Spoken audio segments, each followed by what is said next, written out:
Welcome to Quiet Historian, where we close our eyes, listen, and fall asleep to quiet history. I'm your narrator for the night, equal parts history nerd and pillow enthusiast. Tonight, we return to the summer of 1863, a time when the United States was still tearing itself apart. North against South, brother against brother. 4 years of war and no end in sight. In a small Pennsylvania town named Gettysburg, two vast armies met by chance. The Union Army of the Potomac and the Confederate Army of Northern Virginia. For 3 days they fought across farms and orchards, through rain, thunder, and rising smoke. When it ended, more than 50,000 lay dead or wounded. The ground itself had decided the nation's fate. Tonight, we walk those hills again, not to relive the violence, but to understand the silence that followed, to feel the weight of history settling back into the earth. This is Gettysburg, the 3 days that decided America's future. Before we begin, let me know where you're listening from tonight. I'm always amazed by the places people tune in. Now, get comfortable, take a slow breath in, and let it out. Because once this story begins, chances are you'll be asleep before it ends. 1863, Gettysburg. The 3 days that decided America's future. You wake to the weight of stillness. It clings to the fields like fog, silver and slow. The Pennsylvania hills roll out before you, soft with wheat and morning dew. The air already heavy with heat that hasn't yet arrived. The sun is only a pale ghost behind the mist. Somewhere far away, a bird calls once and stops, as if even nature is holding its breath. You stand at the edge of a narrow road that leads into a quiet farming town called Gettysburg, a modest place, barely 2,000 people, brick houses with white shutters, 1 college spire, 3 churches, and 6 dusty roads that cross in the middle like the spokes of a wheel. No one who lives here knows that, by week's end, the name of their town will be written into the bones of the nation. The morning smells of clover and wood smoke. You walk past fences where laundry flutters on the line, past a blacksmith wiping his brow, past a child chasing a chicken down a muddy lane. The world still belongs to small, ordinary sounds. Then, faintly at first, comes another sound, a distant rhythm beneath the earth, slow, heavy, deliberate. It builds, echoing through the valleys. Hoofbeats. Through the haze of dust, the first blue shapes appear. Union cavalry, riding east along the Chambersburg Pike. Their faces are drawn, their jackets faded, their horses breathing clouds of steam in the cool air. They pass without a word, the tired procession of men who've seen too much and expect to see more. At their head rides Brigadier General John Buford, a Kentuckian by birth and soldier by profession. He is 40, with a cavalryman's bearing, calm, stern, thoughtful, and unhurried. A veteran of the frontier wars And the Shenandoah, he's a man who sees landscapes the way others read books. He knows the logic of hills, the arguments made by valleys. He halts his horse and raises his field glasses. Before him, the ridges stretch like folded parchment. The Seminary Ridge, the low swell of Cemetery Hill, the wooded rise of Culp's Hill beyond it. He studies the slopes in silence, as if weighing the entire war on a carpenter's scale. Then, almost to himself, he murmurs, "We'll fight here." Those 4 words ripple outward into couriers' ears, into camp rumors, and finally, into history. He knows the Confederate army is near, closer than anyone expected. His orders are simple: delay them until the rest of the Union forces arrive. Hold the ground, no matter the cost. You follow the road into Gettysburg. The town bustles gently with its usual rhythm. A cobbler repairing boots, a woman tending a garden of peonies, the clatter of wagon wheels over cobblestone. They have heard rumors of fighting to the west, but rumors are as common as dust. No one imagines the front lines will reach their doorsteps. But west of town, the dust grows thicker. The gray ranks of the Confederate vanguard are on the move. At their head rides General Robert E. Lee, commander of the Army of Northern Virginia. He is 61 years old, silver-haired, with a calm gravity that borders on melancholy.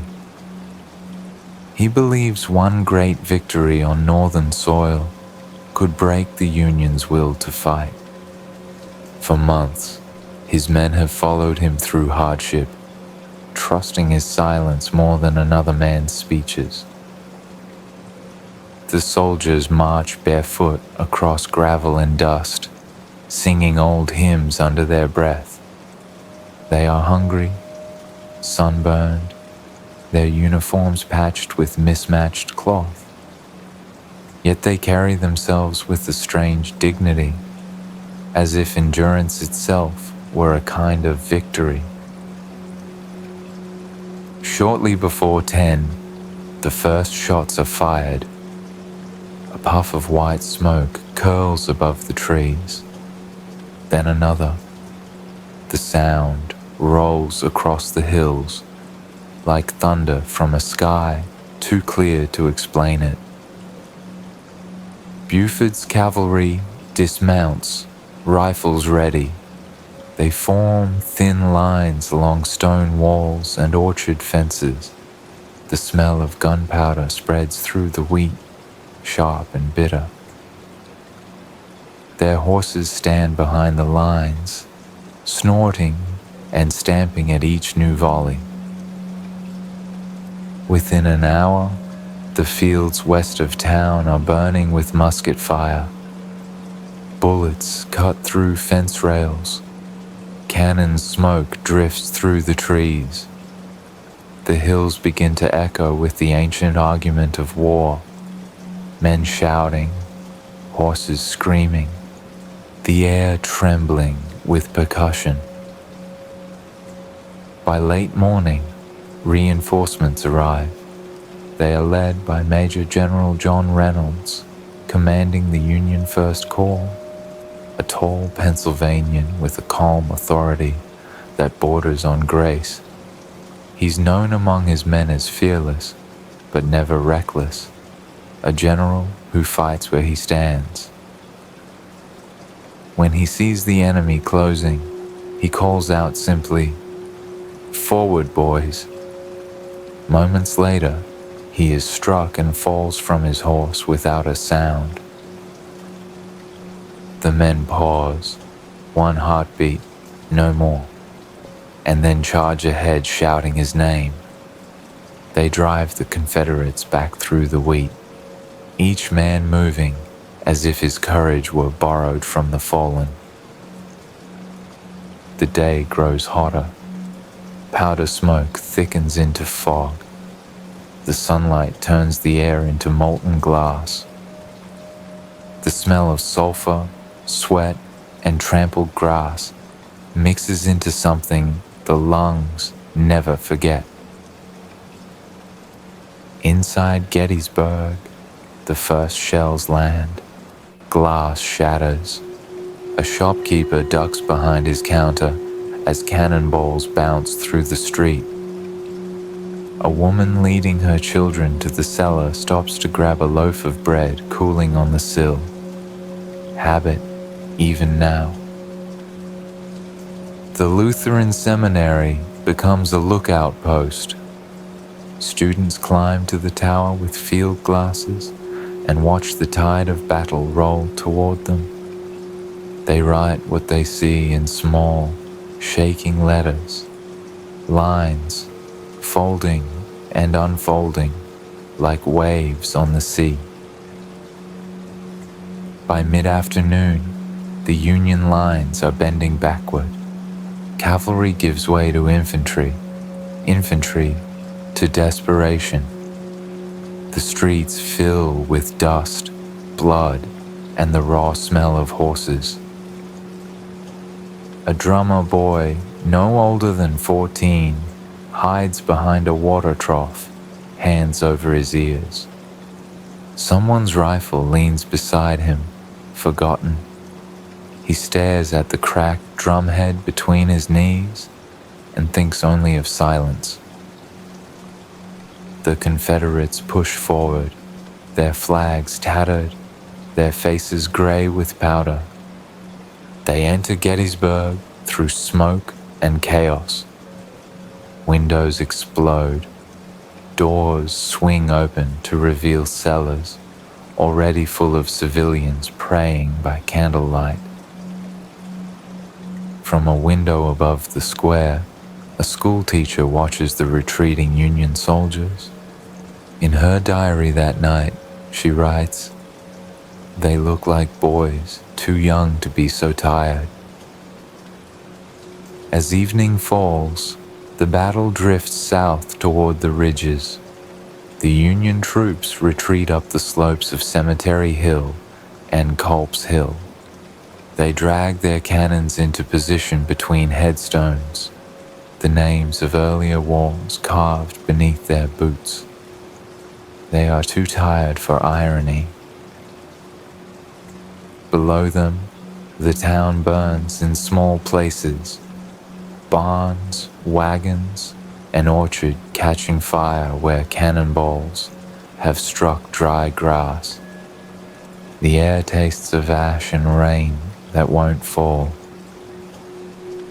By nightfall, the noise fades into something worse, a vast, uncertain quiet. Only the moans of the wounded drift through the fields. In the churches, every pew becomes a bed. Lanterns sway above tables dark with blood. Doctors work in silence, sleeves rolled, faces pale beneath the lamplight. A nurse hums to steady her hands. On Seminary Ridge, Lee sits by his campfire. He removes his hat, wipes his brow, and stares into the flames. His men believe victory is near. He knows better. He's seen too many dawns that follow triumph like warnings. Across the valley, Major General George Meade, newly appointed to lead the Union Army of the Potomac, studies his maps under a single candle. He is an engineer by training, precise, irritable, meticulous, yet gifted with patience. He mutters to himself, tracing a finger along the ridges. If they attack again, it will be here. Rain begins at last, soft and uncertain. It falls on the open fields, on broken wagons, on the quiet town below. Each drop hisses faintly on the still warm barrels of cannon. The wounded turn their faces upward, mouths open to drink. The rain washes the powder from their hair, the blood from their fingers. It smells of iron and forgiveness. At midnight, the guns are silent. Campfires burn low. From both sides of the valley, songs rise, broken, uncertain hymns carried on wet wind. The two armies sing the same words in different accents. You lie back on the damp grass, staring at the fog moving over the hills. Your clothes cling cold to your skin. You listen to the breathing of a world trying to remember what peace felt like. Tomorrow will bring the storm again. The first day of Gettysburg ends not in victory or defeat, but in exhaustion so deep it becomes silence. Dawn creeps back to Gettysburg under a veil of fog. The rain has stopped, but the ground still glistens. A patchwork of mud, footprints, and forgotten rifles. A rooster crows once, defiant and confused, as if unaware the world has changed overnight. On the ridges, blue-coated men rise stiffly from the ground, rubbing smoke from their eyes. They line up their cannons again, careful to keep them aimed downslope, toward the fields that shimmer with early light. Every face looks older. The second day of July begins with waiting, the cruelest kind. No one moves except to load another round or swallow another mouthful of cold coffee. Even the birds stay silent. In a farmhouse near the Union line, Major General George Meade studies his maps again. He traces the curve of his position. Cemetery Hill, Culp's Hill, down through the long fishhook of the line to the rocky knob called Little Round Top. He knows if the enemy breaks through anywhere, it will be there. Across the valley, General Robert E. Lee sits beneath a tree sharpening his pencil. He looks older today. The night's damp still clings to his coat. He believes the Union left flank is weak, that one hard strike could roll the blue line up like a carpet. He writes his orders in careful, elegant script, sealing them with wax before the ink has dried. The morning lengthens. The sun burns away the fog. The fields glitter, peaceful again, deceitfully so. Then, just after 4 in the afternoon, the world erupts. Cannon thunder from the Confederate ridge. 1, then a dozen, then 100. The shells scream overhead and burst in white fountains of smoke and earth. The hills shake. The sky itself seems to flinch. Lee's attack slams against the Union left, through the peach orchard, the wheat field, and the boulder-strewn chaos of Devil's Den. The air fills with shouting, metal, and dust. Among the Union ranks is Colonel Joshua Lawrence Chamberlain, a former professor of rhetoric from Maine, now commanding the 20th Maine Infantry.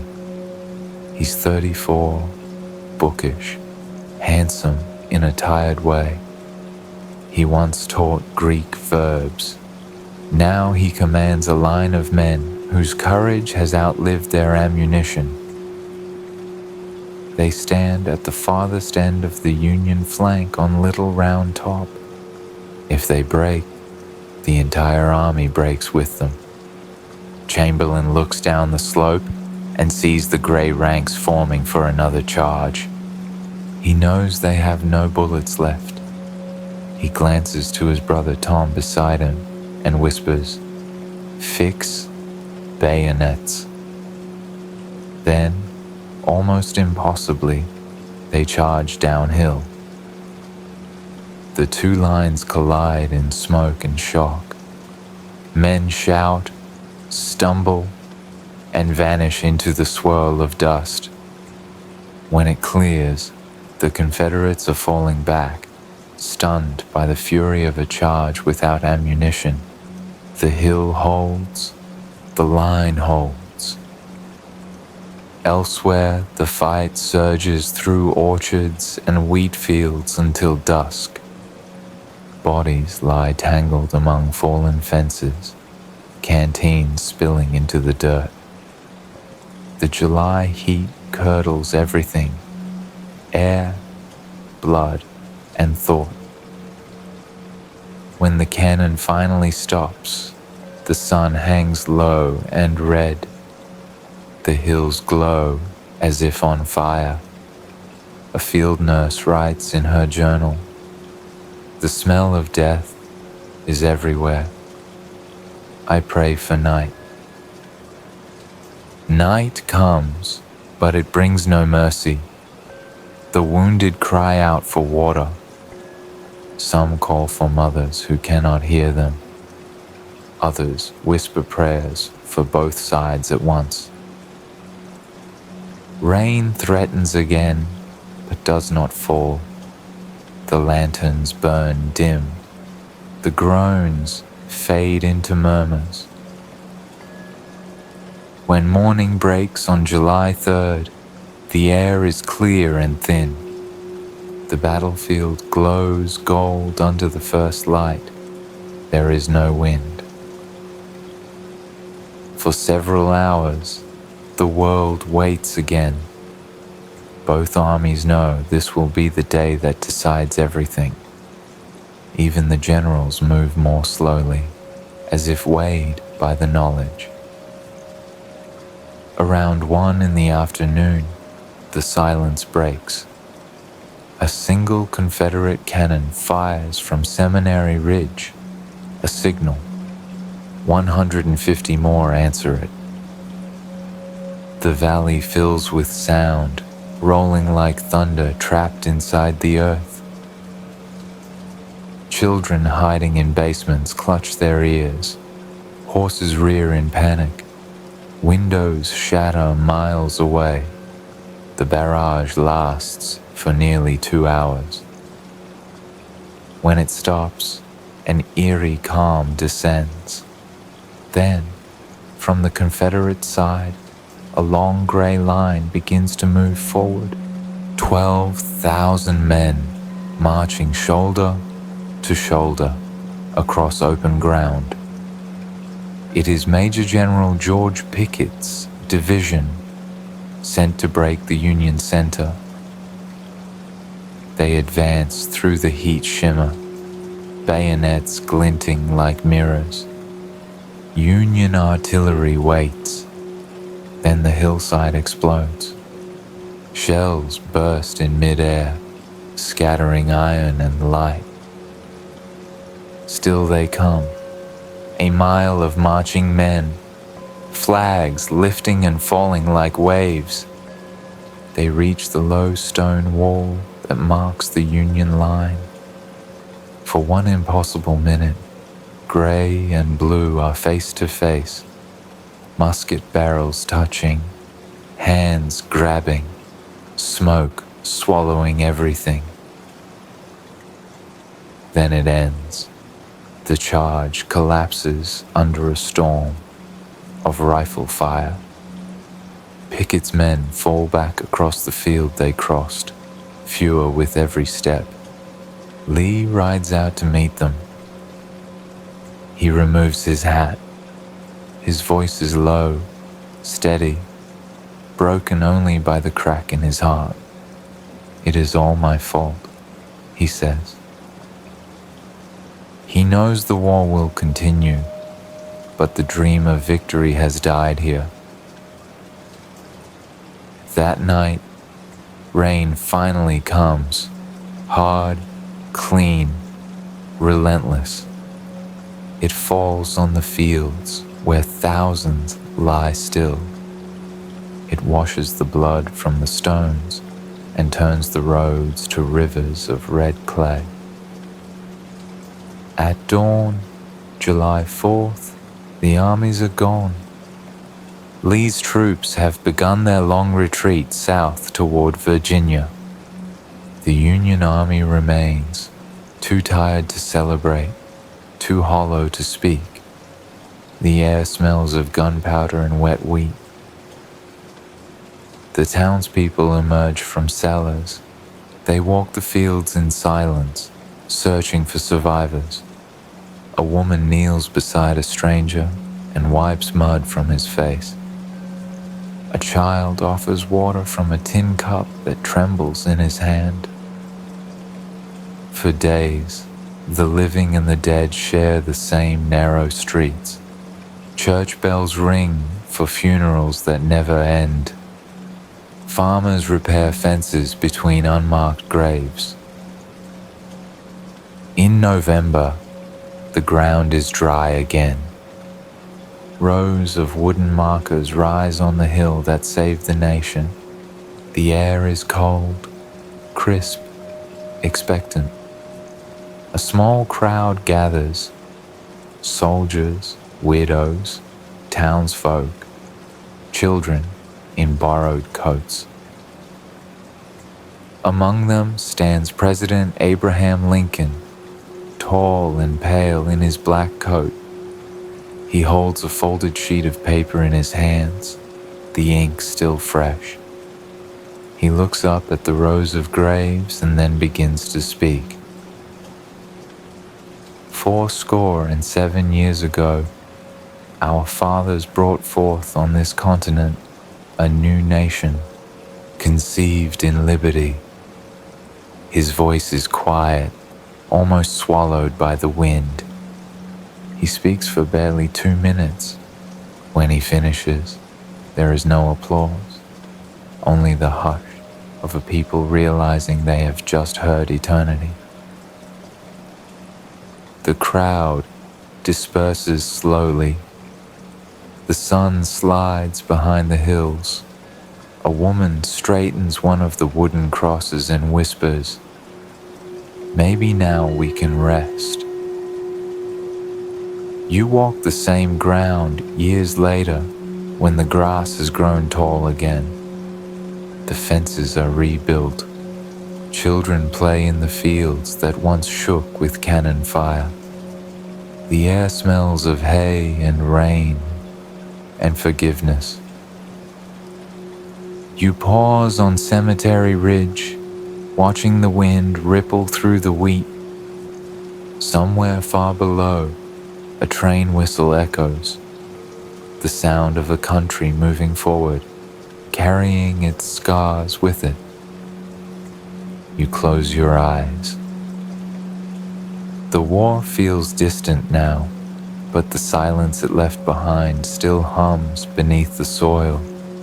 You listen, you breathe, you remember. And for a moment, all of history feels like one long exhale. Peace settles at last over Gettysburg, quiet, imperfect, and eternal. 1865, the last day of the American Civil War, when the guns fell silent. You wake to the sound of rain on canvas. A light, steady tapping, gentle, almost apologetic, as if the sky itself were whispering enough. The air smells of mud, horses, and wood smoke. A faint orange glow seeps through the seams of the tent, turning the mist outside into liquid fire. It is April 9th, 1865. The war has lasted 1,460 days. You rise, joints aching from sleep on hard ground. Somewhere beyond the trees, a bugle calls, not for battle, but for breakfast. Men answer with coughs instead of cheers. After 4 years, even the soldiers no longer believe in dawn. Outside, Virginia lies draped in fog. The red clay roads are soft from last night's rain, cut deep by the ruts of wagons that'll never roll again. The forest smells of pine and powder and surrender. A column of gray emerges from the mist, thin, hollow-eyed, uniforms hanging loose on shoulders once broad. They march without drums, rifles resting like crutches.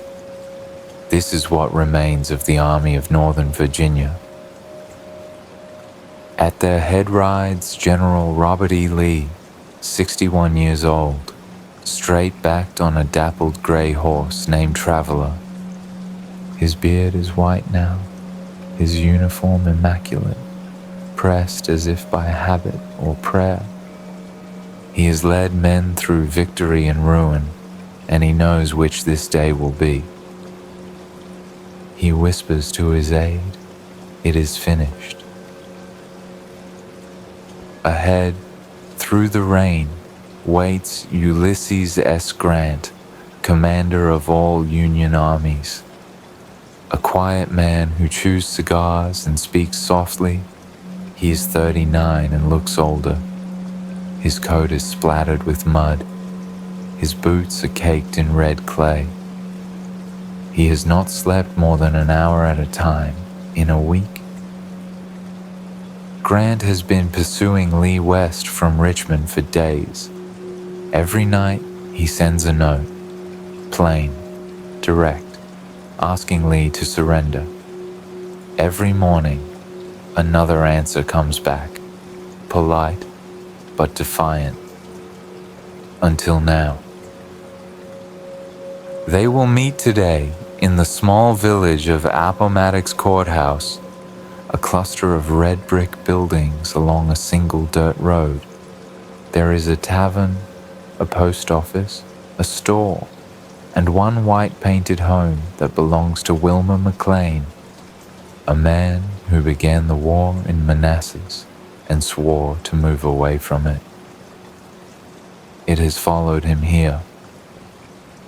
By mid-morning, the rain stops. Sunlight breaks through, turning the mist gold. The air feels lighter, though no one yet calls it peace. You walk toward the McLean house with the Union staff. Your boots sink slightly in the soft road. Each step sounds louder than it should, as if the earth itself were listening. Inside the parlor, Wilmer McLean's furniture is neatly arranged. Mahogany table, horsehair sofa, 2 small chairs.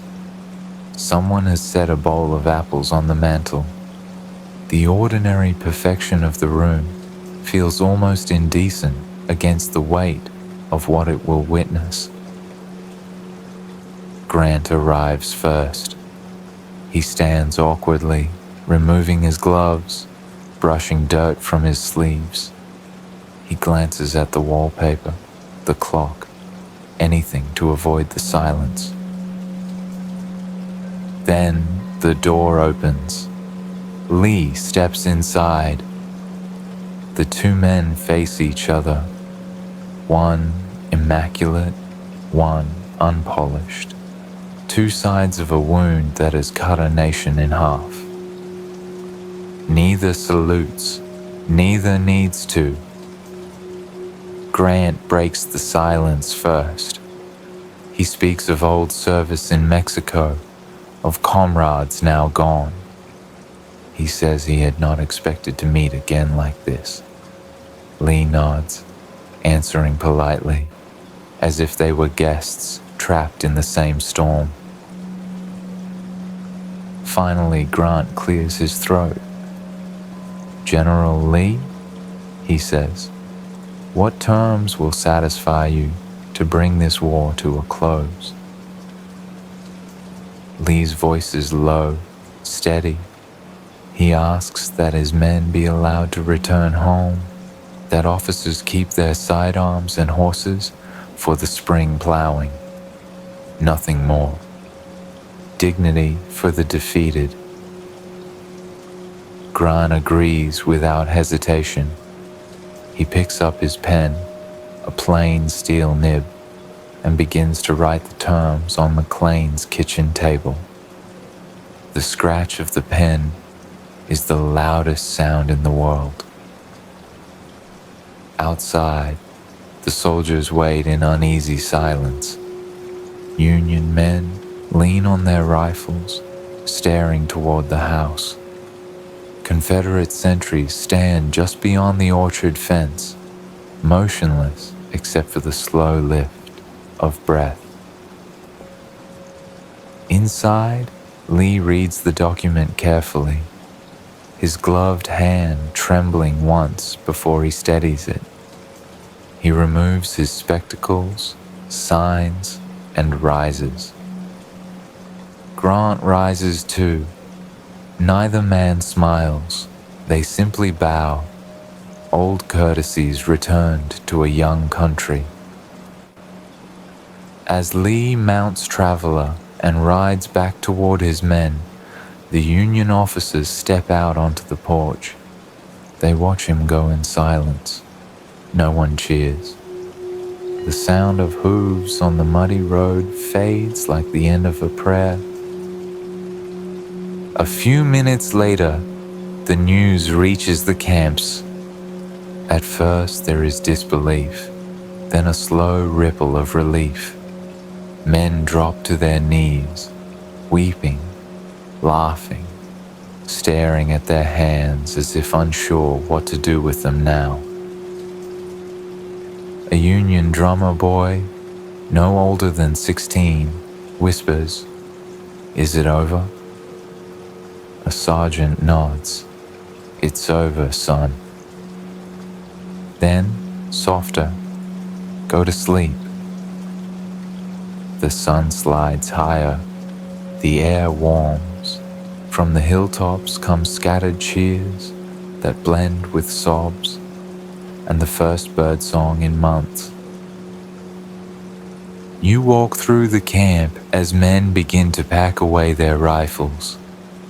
One buries his bayonet in the mud, like planting a seed. Another wraps his tattered flag and ties it gently with string. Across the river, Confederate soldiers gather in silence. They lay their muskets in neat rows, stacking them like harvest sheaves.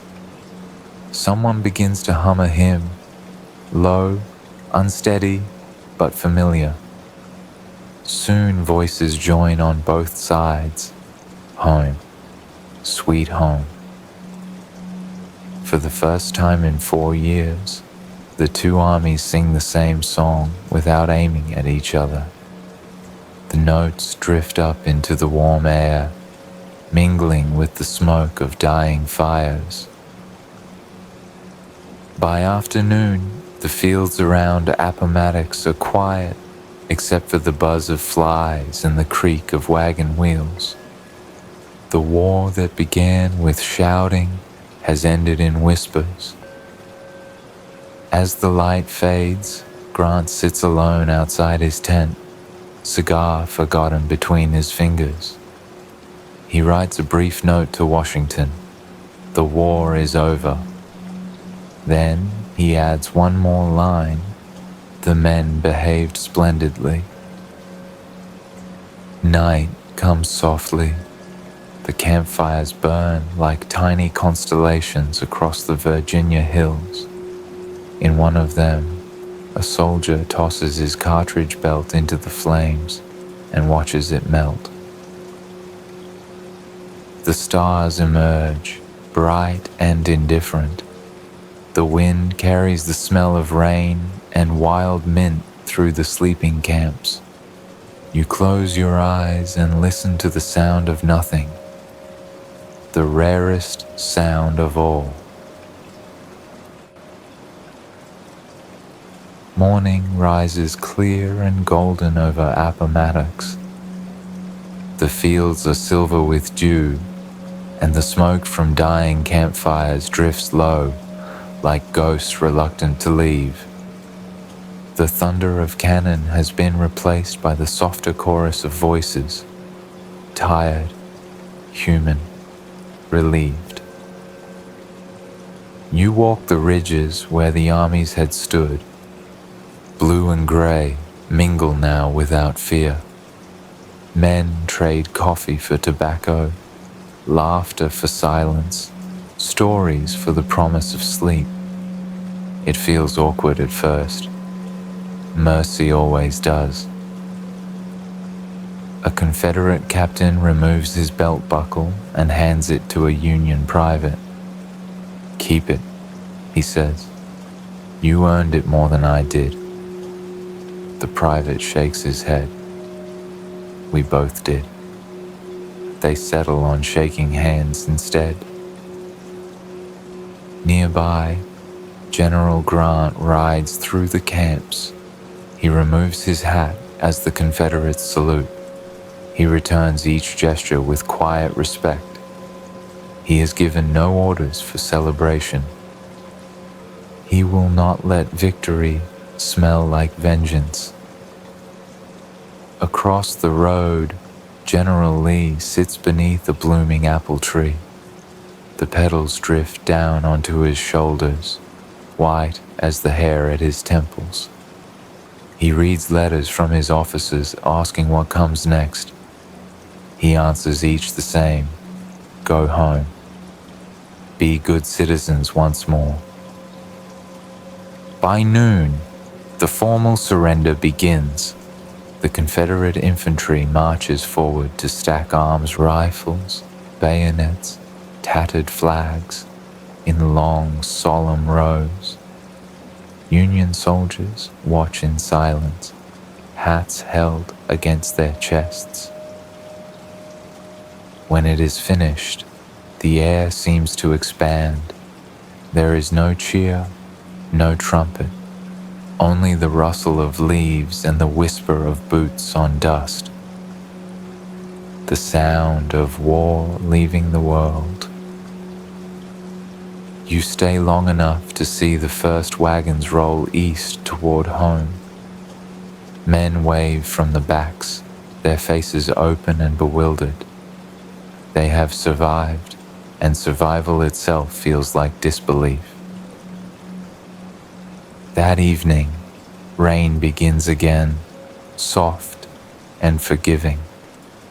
It falls on empty trenches, on horses grazing freely, on muskets stacked like forgotten prayers.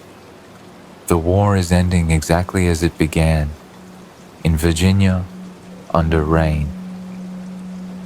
2 days later, the telegraphs carry the news north. In Washington, church bells ring until their ropes fray. Crowds fill the streets, waving flags that no longer stand for halves of a country. Strangers embrace as if waking from a shared nightmare. But even as the bells ring, another sound is being prepared, the sound of mourning. For history rarely closes one wound without opening another. It is the night of April 14th, 1865. President Abraham Lincoln dresses for the theater. He tells his guard, "No man has a heart big enough to bear what I feel tonight." He smiles anyway. He is tired of war, tired of sadness, tired of being a symbol. He wants, for a few hours, to be a husband again. At Ford's Theater, the audience laughs at a comedy called Our American Cousin. Lincoln leans forward in his chair, Mary beside him, her hand resting lightly on his sleeve. The world outside the stage lights holds its breath. A single shot cracks through the laughter, a scream, a rush of feet, a hat falling to the floor. The president slumps sideways, his smile still on his face, caught between relief and dream. They carry him across the street to a small boarding house. The doctor says, nothing can be done. Through the night, men and women keep watch, counting each shallow breath. At 7:22 a.m., the last one comes, quiet as the end of a hymn. A man at his bedside whispers, now he belongs to the ages. Outside, rain falls again on Washington, the same rain that washed Appomattox. For weeks, the nation mourns. Black crape drapes doorways. Church bells toll in every city. The train carrying Lincoln's body travels from Washington to Springfield, Illinois, passing through towns lined with citizens standing in silence. In Richmond, newly freed men and women gather in the ruins of the Confederate capital. A minister prays for the dead and then for the living. He thanks God for a future that still exists to be imagined. You travel south along the roads that once shook with artillery.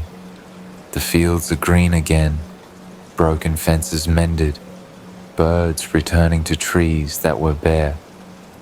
Here and there, a rusted cannon sinks slowly into the earth, its mouth filled with wildflowers. By summer, the armies are gone. Soldiers become farmers again, planting fields where they once dug trenches. Children grow up on stories of valor and grief, never quite sure which is which. In the years that follow, the country learns to walk again, not straight, not steady, but forward. Railroads stitch the wounds of distance. Voices argue, vote, rebuild, begin anew. The Union is preserved, but the price echoes for generations. Decades later, you return to Appomattox. The road is quiet now, lined with cedars. The McLean house stands as it was that morning. White paint, simple rooms, a table that once held the weight of war and peace. You step inside. The floorboards creak softly. Dust motes drift in the light like tiny souls still wandering home. On the table lies a replica of Grant's pen, its metal dull with age. You pick it up and feel the ghost of its scratch against paper, the sound of a war ending by hand. History rarely ends with a bang. More often, it simply stops breathing. Outside, the fields roll green and endless. Children chase fireflies where campfires once burned. A train whistle sounds in the distance. The country still moving, still healing, still unfinished. You breathe in the Virginia air, warm and alive. You think of Lee beneath his apple tree, of Grant with muddy boots, of Lincoln in his chair, each a man trying to make sense of mercy. And you whisper into the wind, "Let it end." The wind answers with silence, and that silence becomes a song. The war is over, the nation dreams, the guns fall silent. 1815, Waterloo, the day empires collided in the rain. You wake to rain on canvas, steady and cold. It patters like fingers tapping a warning, a rhythm older than drums. The air smells of wet hay, gun oil, and smoke that hasn't yet risen. It is the morning of June 18th, 1815. The fields of southern Belgium are a sea of mud and mist. To the west lies the village of Waterloo, little more than a handful of stone houses and one quiet church. No one here knows they will host the last day of an empire. You stand among tents pitched on soaked ground. Men curse softly as they scrape mud from boots that will soon fill again. Horses snort and stamp, steam rising from their flanks. A cannon wheel sinks an inch deeper with every passing minute. Somewhere beyond the grey horizon sits Napoleon Bonaparte, Emperor of the French. He is 45, heavier than the portraits, eyes ringed with sleepless blue. Once he commanded continents by will alone. Now he commands exhaustion. He wakes with pain in his stomach and history pressing on his chest. He rides out before dawn, cloak pulled tight, surveying the valley south of Waterloo. To his front stretches a ridge held by the Allied army of Arthur Wellesley, Duke of Wellington, the Englishman who has spent his life studying the Emperor's shadow.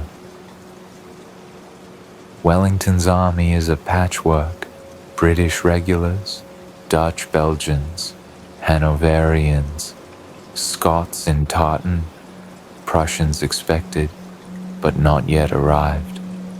They've built their line along the high ground, behind hedgerows and farm walls, waiting for the rain to end.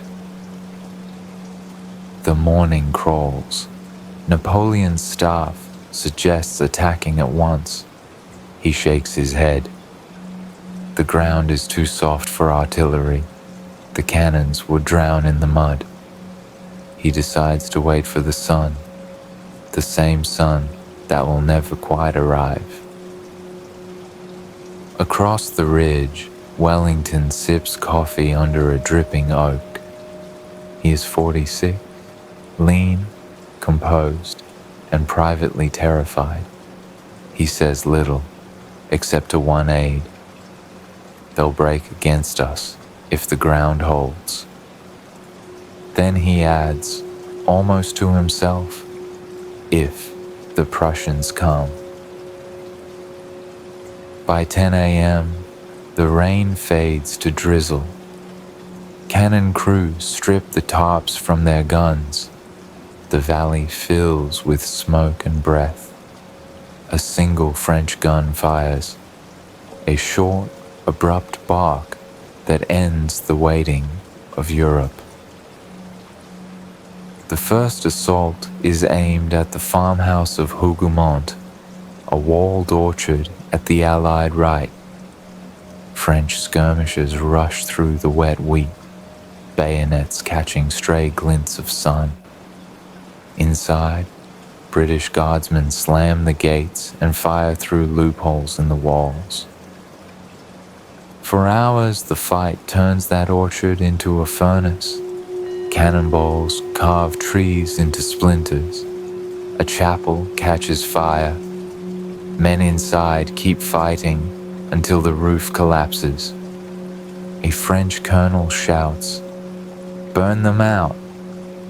A British sergeant answers, "Come and try." Neither side truly wins, but neither side yields. To the east, the Emperor's Grand Battery opens fire. 80 guns thunder in unison, each one shaking the rain from its barrel.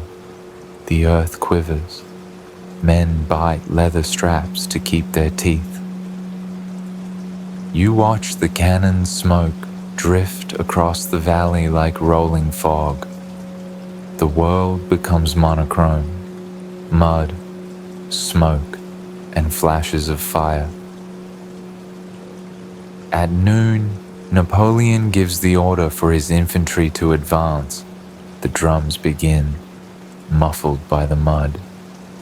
Columns of blue uniforms move forward in perfect geometry, the product of years of discipline and pride. They look unstoppable. They also look doomed. On the ridge, Wellington raises his telescope.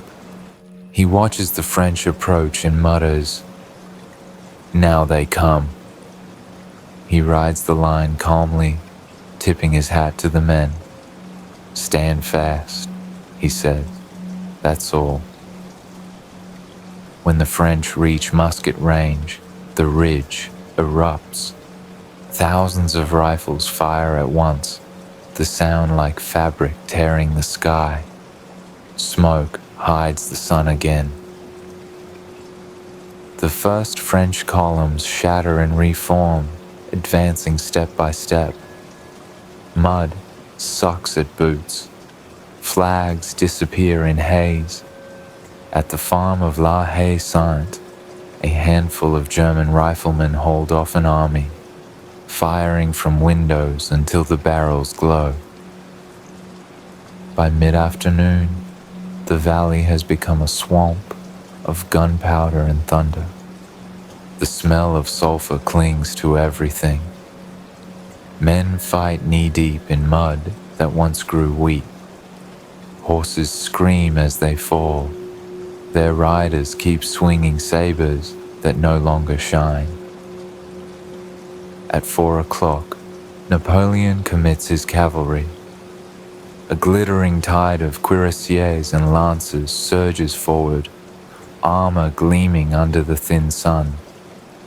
They crash against the British squares, hollow boxes of bayonets and bravery. Volley after volley tears through them, but they keep coming, circling like waves around rock. Wellington sits his horse motionless at the center. A cannonball misses him by inches. He does not blink. An aide cries, "My lord, they're breaking through." He answers, "Then give them more steel." It is not courage, it is control. By evening, the battlefield is a single groaning machine of smoke and thunder. The French have taken La Haye Sainte, but not the ridge. Their emperor paces, impatient, eyes darting toward the east. He is waiting for something that has not yet arrived. Marshal Blucher and the Prussian army. The rain begins again, heavier this time, soaking powder, drowning fires. The valley becomes a mirror of water and blood. Napoleon pulls his cloak tighter. He whispers, "Just one more charge." And from the distance comes a sound like drums echoing beneath the earth. At first the French cheer, thinking reinforcements have arrived. Then the cheers falter. The rhythm is wrong. It is the Prussians. Their grey columns appear on the far ridge, moving through smoke like ghosts marching out of vengeance. Wellington exhales. He lifts his sword toward the setting sun and says, "Night, or the Prussians will decide it." The two Allied armies begin to squeeze the French line from both sides. Napoleon rides forward once more, face streaked with rain and ash. He still believes he can force history to yield, but history, for once, refuses him. Darkness falls, lanterns flicker between cannon shadows. You can no longer tell rain from tears, mud from blood, thunder from hoofbeats. In the distance, the Emperor's Imperial Guard, his last reserve, forms up for one final attack. The drums begin again, slower, like a heartbeat facing its own end. You feel the ground tremble. The storm is about to break. The night itself seems to hold its breath.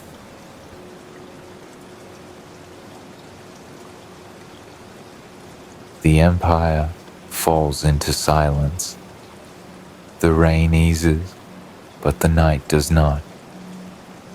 Smoke still hangs above the valley like a ceiling of ghosts.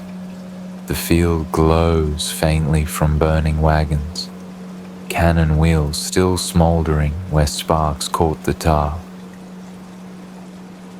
Out of that glow rides the last hope of France, the Imperial Guard, Napoleon's veterans of 20 campaigns. They are men who once marched from Cairo to Moscow and back again. Their bearskin hats droop with water, their faces streaked with mud and pride.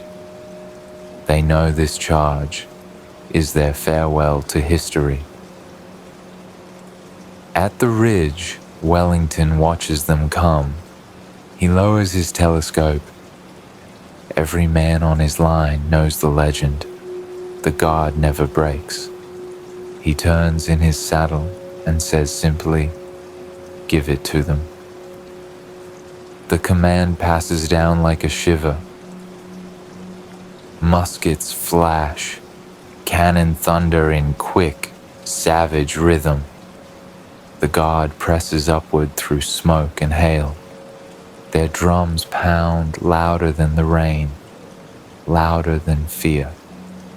For a moment, they reach the crest, banners torn, bayonets catching firelight, and then the volley meets them head-on. A voice rings out from the mist in French, proud and broken. La garde recule. The guard is falling back. Another answers, merde. La garde meurt et ne se rend pas. The guard dies but does not surrender. Both statements are true. The line collapses in slow motion, men vanishing into the smoke that raised them. Napoleon watches from horseback, rain dripping from his hat brim. For the first time in his life, there is nothing left to command. He removes his spyglass and murmurs, "It is finished." His aide waits for orders that never come. The Emperor turns his horse toward the south. Behind him, the battlefield begins to dissolve, thunder fading, torches guttering, history closing its notebook. By midnight, the valley of Waterloo is mud and whispers. The wounded call for water in every language of Europe. Horses wander riderless between the lines. Rain falls again, softer now, washing the smoke from the air. You walk among the wreckage. A drum lies half buried, its skin torn. A saber catches moonlight under the water, pooling in a hoofprint. A soldier sleeps, sitting upright against a tree, eyes open, still waiting for a command that will never arrive. On the ridge, Wellington sits motionless on his horse. When an aide congratulates him, he says quietly, "Nothing except a battle lost can be half so melancholy as a battle won." He rides away without looking back. By dawn, the storm has moved east. The sky clears to a pale, indifferent blue. The field below glistens as if lacquered, mud, water, blood, each reflecting the new sun. Europe has awakened to peace, bought with thunder. Napoleon reaches the small village of Genapa. His cloak is soaked, his boots caked red. He sits beside a fire and says to no one, "They will blame the rain." He knows better. The rain was only the truth made visible. Within weeks, he will abdicate again, this time for good. The British will send him across the ocean to St. Helena, a volcanic rock in the South Atlantic, where clouds outnumber people. There he will pace a garden the size of his former map. Each evening he will stare toward the horizon and tell the wind how close he came. Wellington returns to London hailed as savior of Europe. Crowds cheer, bells ring. He nods politely, his eyes still full of rain. He keeps the mud-stained boots he wore that day in a glass case, a reminder of how victory smells, iron and earth. The nations gather again at Vienna to redraw their borders. Kings toast, diplomats argue, empires recarve the continent as if it were bread. No one at the tables mentions the 30,000 bodies still cooling in the Belgian fields. Years pass. Grass grows over the scars. Farmers plow through musket balls and rusted buckles, tossing history aside with the stones. A new generation is born that cannot imagine thunder as law. You return long after. The air smells of rain again, but it is kinder now. The hill of Mont Saint-Jean rises gentle and green, sheep grazing where cannon once stood.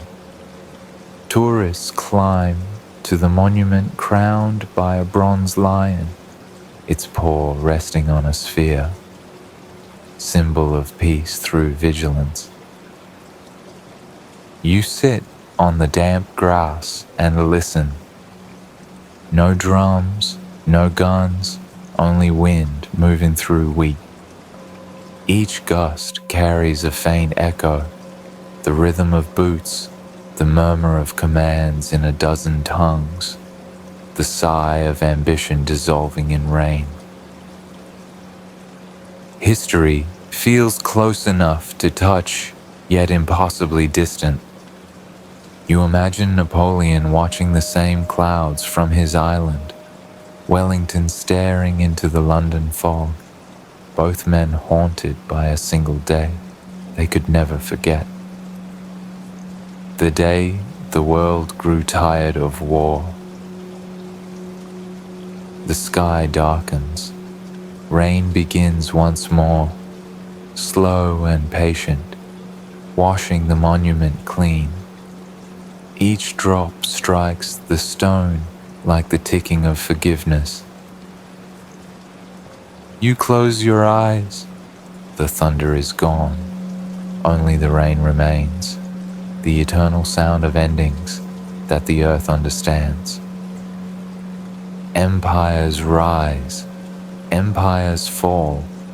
The rain endures,